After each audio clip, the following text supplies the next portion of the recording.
This video will kind of get into the nuts and bolts of the processes and methods and how you should document your life as easily as possible. Okay, let's get to some of the actionable steps.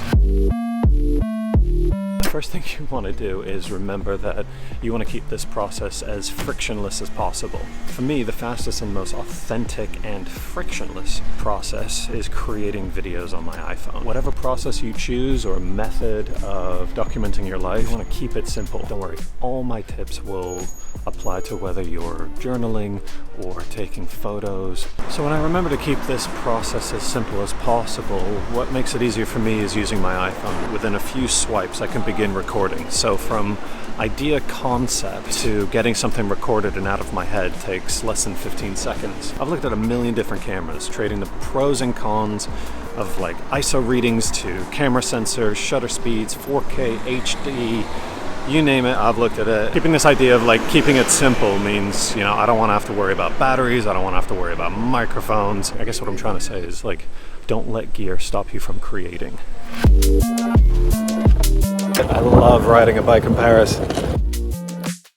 You want to begin with showing clarity, right? I've come to realize the best place to start after you hit record is to talk about how you're feeling that day. Be almost annoyingly explicit with clarity, like say where you are, who you're with, what you're feeling, what the weather is like, what do you think you're going to do next, what did you just do, why are you feeling great, why are you feeling happy. But these are all the easy things to talk about because no one knows you better than you, and that will begin the momentum of ideas. Or thinking about it this way will get you into that flow state. But when you're in the edit afterward, you will thank yourself for being so explicit at this stage. And of course, the other thing to remember in this, and it sounds cheesy, but it's to have fun, you know? Remember to have fun in this process. If you don't enjoy this process, then you'll never stick with it in the long run. You have to give yourself room to experiment and play when you're documenting your life.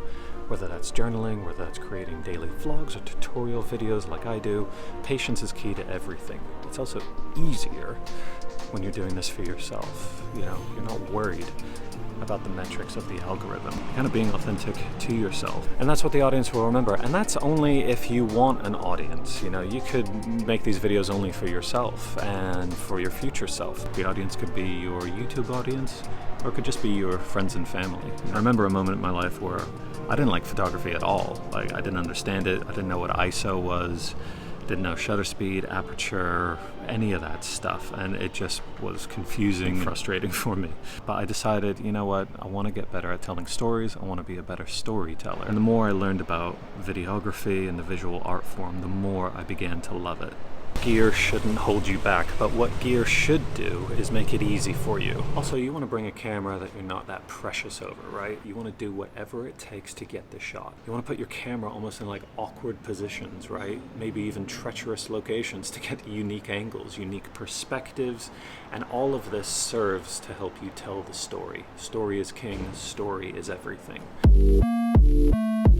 The mindset that you should have for this process of documenting your life is all about the energy that you bring to a situation. Coloring this whole process is your emotional feelings, your location, where you are, what the weather's like, who you're with. Like, be the narrator of your own life. When I'm out filming, I focus on what's interesting to me. It could be anything from the architecture around me to a time lapse to a gorgeous square. Finding things that are sparking my interest is where I want to place my attention, because if it's interesting to me, it may be interesting to the viewer. And you'll only really discover what's interesting to you if you are sort of protecting your attention from social media. You really want to protect your attention from the dangers of like phone scrolling. You want to give yourself time and space to figure out your next shot, what you want to say next, try and not get hit by a car, and figure out what it means to you to be creative. So when you're just starting off like me and you're wondering what to capture, that's the wrong thing to think about. What you want is to have this mindset of capture everything now and worry about the edit later. Like what Hemingway said, you know, write drunk, edit sober, but maybe a bit less volatile than that. I, like many people, was under the impression that I had to have this, you know, amazing creative spark to start recording, to start the process of creating these videos. And the truth of it is, like, creativity and inspiration is fleeting. Focus on what you can control, and what you can control is your work ethic and discipline. Just simply start with documenting your life, and the creativity will flow, it will follow. Perhaps the hardest thing for me and a lot of other people is fear of judgment. Trying to remove the judgment from this process is incredibly difficult, but don't try to think about what your peers, colleagues, friends, or family are going to say. This is just for you, and this is your own personal space in art. So sort of at this rate, you're thinking of your future self, you, who's sat down behind a desk as an editor. Then you want to do this thing called shoot to edit, which is sort of trying to get multiple angles of one location to make it look like you've, set up many cameras around you to make it look like a bigger production than it actually is. Another tip for when you're filming that your future editor will thank you for is an audio tip.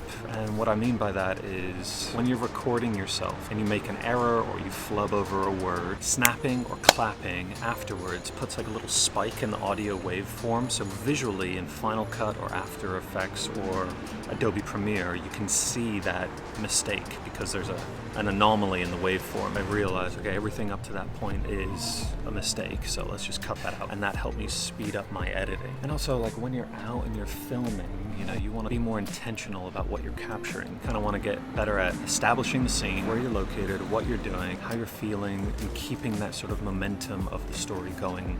You don't want to have a big setup cost in both money and time when you're starting off. The simpler, the better. I feel weird and awkward in the moment, kind of like I do right now.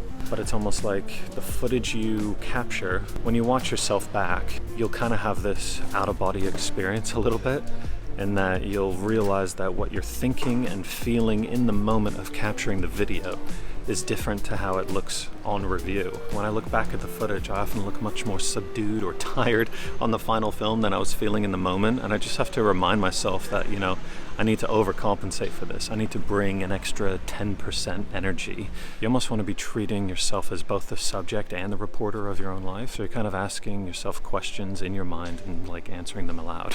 When you're out there filming these videos or writing your thoughts down, be easy on yourself. Make this fun, make it frictionless, and be enthusiastic about this process that you're in for the long term. If you can remember all of that and be kind enough to not judge yourself in the process, you'll be incredibly authentic to your future self, as well as those watching in the audience who are excited for your next video. So I hope some of these tips and tricks helped. Thanks for watching, and I'll chat to you soon.